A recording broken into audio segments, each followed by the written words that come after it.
So we want to know what relates x to y for the values in the table above.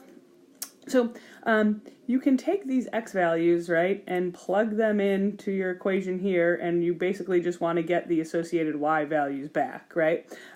So one thing I would start with, though, instead of having to plug it into all four of these, is if you look at a and b, these are exponential,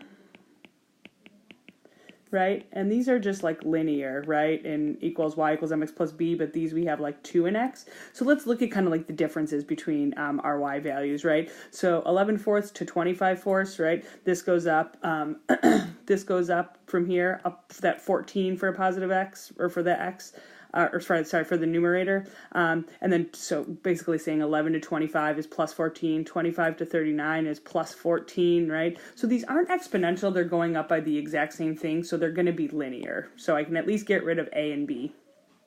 Right, now what you can do is actually plug in like one of these variables, or one of these x's, right, to your equation.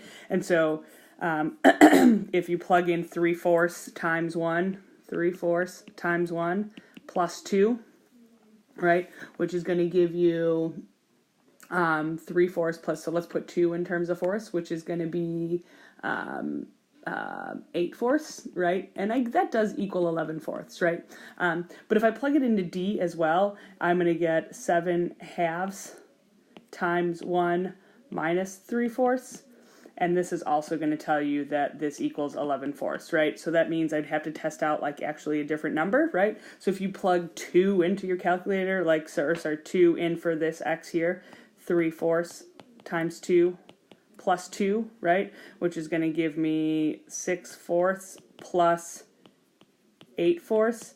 And that does not equal 25/4, right? So answer choice C would be gone. It would have to be answer choice D. So like if you plugged in 7/2 times 2 minus 3/4, it's going to tell you it equals 25/4. Another way you could look at this is that it's if these are going up 14/4.